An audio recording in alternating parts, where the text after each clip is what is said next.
নমস্কার। আজকে আমি যে কথাগুলি এখন বলবো সেগুলি সিনিয়র সিটিজেনদের যারা হয়েছেন তাদেরকে উদ্দেশ্য করে আমি কথাগুলি বলছি। দেখুন, যারা জীবনের শেষ প্রান্তে প্রায় এসে গেছেন, সেই জীবনের শেষ প্রান্তে এসে আপনি কি বুঝবেন, আপনার মানসিক অবস্থাটা কীরকম হবে, সেই সম্বন্ধে দু একটি কথা আমি আপনাদের সামনে তুলে ধরছি। এটি একটি মনস্তাত্ত্বিক বিশ্লেষণ, মনের কথা, সেটাই আপনাদের সামনে আমি তুলে ধরছি। দেখুন, জীবনের শেষ পর্যায়ে এসে আপনি কি ভাববেন? আপনি ভাববেন যে এক হাত জমির জন্যে নিজের আত্মীয়দের সঙ্গে আপনি যে ঝগড়া করেছিলেন, সেটা আমি বলছি না, কিন্তু মানসিক অবস্থাটা এই রকম হতে পারে। ঠিক এই ধরনের কিছু কাজ যদি আপনি করে থাকেন, সেই জন্যেই আমি বলছি যে এক হাত জমির জন্যে আত্মীয় স্বজনের সঙ্গে কিংবা প্রতিবেশীর সঙ্গে ঝগড়া করাটা ছিল মস্ত বড় একটা ভুল। মিথ্যে ঘর বাঁধার স্বপ্ন দেখিয়ে কারের সঙ্গে আপনি যৌবনকালে প্রেমের অভিনয় করেছিলেন, সেটা ছিল একটা নির্মমতা, সেটা ছিল একটা অন্যায়। কিংবা আপনি একসময় হয়তো খুব ক্ষমতাবান ব্যক্তি ছিলেন, সেই আপনার ক্ষমতার দাপট দেখিয়ে দুর্বল কাউকে হয়রানি করেছিলেন। সেই সময় আপনি ভেবেছিলেন এটা আমার শক্তি, কিন্তু এখন বুঝবেন যে সেটা ছিল আপনার দুর্বলতা। আপনি একসময় হয়তো দুর্নীতির পাহাড় তৈরি করেছিলেন, সেই সময় ভেবেছিলেন যে এটাই আমার সফলতা, কিন্তু আজকে সেই সফলতাটাই বোঝার চেয়েও ভারী বলে মনে হবে আপনার কাছে। দেখুন, ওপরে উঠতে গিয়ে অনেক বন্ধুর সঙ্গে আপনি হয়তো ছলচাতুরি করেছিলেন, প্রতারণা করেছিলেন। আজকে যদি সেই কথাগুলি আপনার মনে পড়ে, আপনার হৃদয়ে গিয়ে সেগুলো কিন্তু কাঁটার মতো খোঁচা মারবে, বিঁধতে থাকবে, যন্ত্রণা দেবে আপনাকে।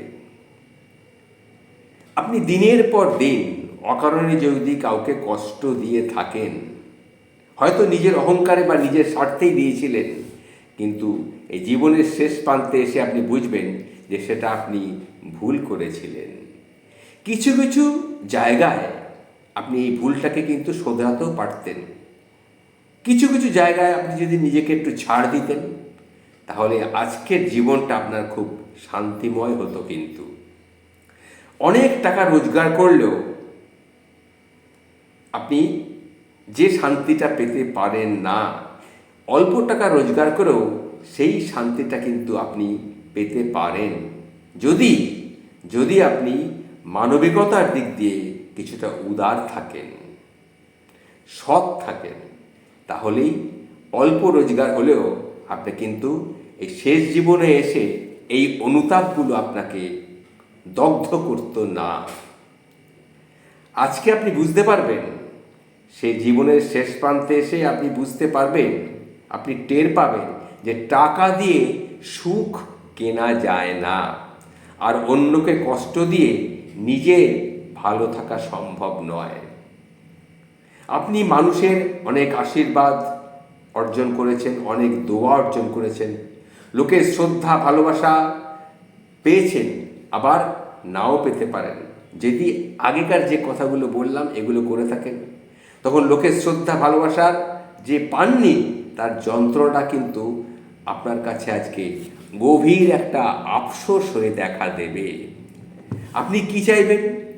আপনি তখন চাইবেন একটা জিনিস, সেটা হচ্ছে একটা কষ্টহীন স্বাভাবিক মৃত্যু।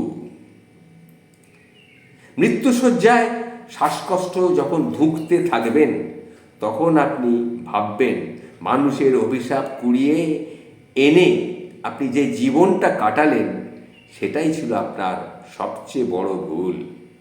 তবে এটা ভেবে মন খারাপের কোনো সুযোগ তো আর নেই, এখন আর সময়ও নেই। তাহলে কি করার আছে? এখনও তো আপনি মৃত্যুর কাছাকাছি আসেননি। আপনার বয়স হইতে পারে, বয়োজ্যেষ্ঠ সিনিয়র সিটিজেন হয়েছেন, কিন্তু মৃত্যু তো এখনো কিছুদিন বাকি আছে। এখনও আপনি চাইলেই এই সব ভুলগুলো থেকে বেরিয়ে এসে আবার নতুন করে শুরু করতে পারেন জীবনটা। কিভাবে? আপনি মানুষকে ভালোবাসা দিন, মানুষের প্রতি সহানুভূতিশীল হন, মানুষের প্রতি ক্ষমাশীল হন, আর সততার পথে হাঁটতে থাকুন। সততা আপনাকে একটা অন্য জায়গায় পৌঁছে দেবে, যেখান থেকে আপনার মানসিক প্রশান্তি আসবেই আসবে। তাই বলছি, মানুষকে ভালোবাসুন, মানুষকে সম্মান করুন। কারণ জীবনের শেষ প্রান্তে এসে যদি শান্তি পেতে চান, তাহলে মানুষের ভালোবাসা পাওয়া, ভালো মানুষ হওয়ার সিদ্ধান্ত কিন্তু আপনাকে নিতেই হবে।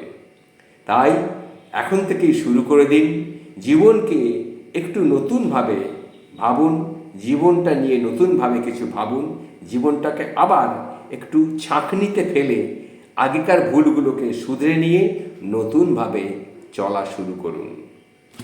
নমস্কার, ভালো থাকবেন।